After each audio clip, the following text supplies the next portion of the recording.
Imagine you're trying to build a strong foundation for a treehouse in your backyard. You gather the sturdiest wood and hammer, but instead of constructing a solid base, you keep picking up the tools and admiring them. Just thinking about building that treehouse isn't getting it done, is it? Most people think discipline is about willpower, but what if I told you that's a myth? It's not about gritting your teeth and forcing yourself to do something, but rather, you see discipline as a rigid framework, something you must adhere to without fail. But what if I told you that it's actually a flexible thread, woven into the fabric of your daily life? The truth is, discipline is a habit that can be formed through repetition and consistency. Your morning routine, for instance, becomes a well-worn path, one that you navigate with ease as the days turn into weeks. You've been practicing your discipline for weeks now, maybe months.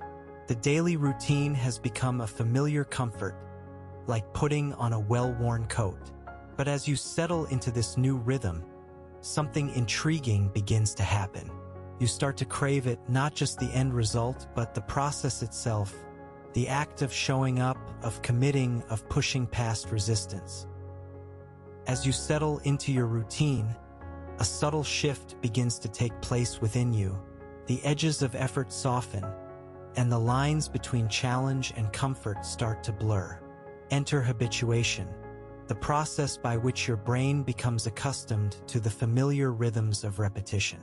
Like a river carving its path through stone, your habits begin to wear down resistance, making it easier with each passing day for you to show up consistently in pursuit of mastery. As you continue to show up to your discipline practice, day in and day out, a subtle yet profound shift begins to take place within you.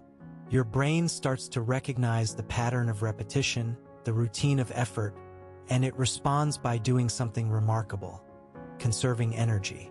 It's as if your mind is saying, I see this one now.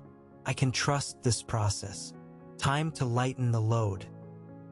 As you walk the path of discipline, something remarkable begins to unfold. The brain, once a rebellious stranger, starts to become an enthusiastic collaborator. It's here that the distinction between discipline and addiction starts to blur. Your brain craves the feeling of mastery and control it achieves through repetition, and so it becomes hooked on the ritual of practicing what you've learned. You see it clearly now. Habits are the invisible architects of our lives. But how do we harness this power to achieve our goals? You can't just install a new habit overnight and expect perfection, like trying to tame a wild Mustang with a gentle whisper.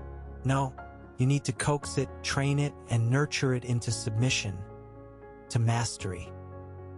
You've begun to see that discipline is a subtle dance between habit and mastery.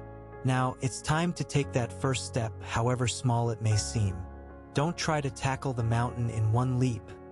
Instead, focus on building momentum through microdisciplines. Start with tiny, manageable actions that feel almost effortless. A daily 5-minute meditation, a 10-minute walk each morning, or writing just 3 sentences a day.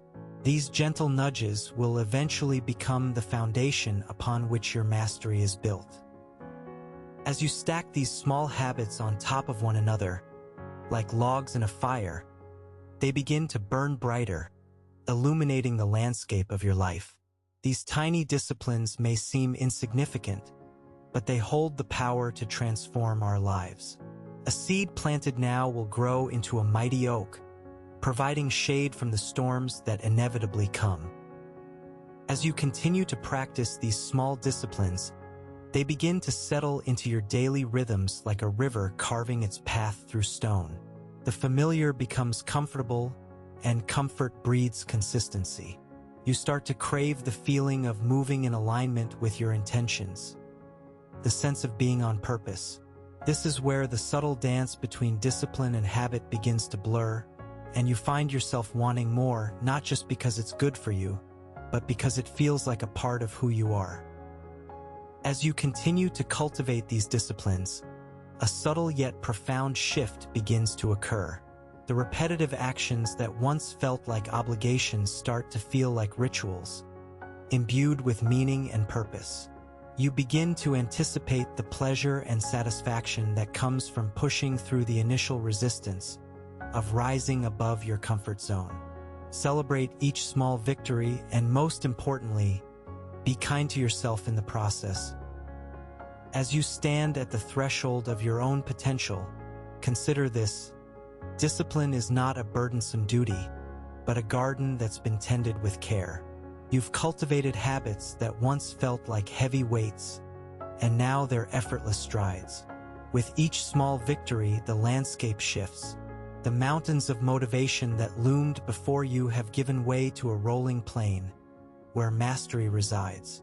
And it is here, in this peaceful terrain, that you've discovered your true strength. Not in willpower, but in the gentle rhythms of habit.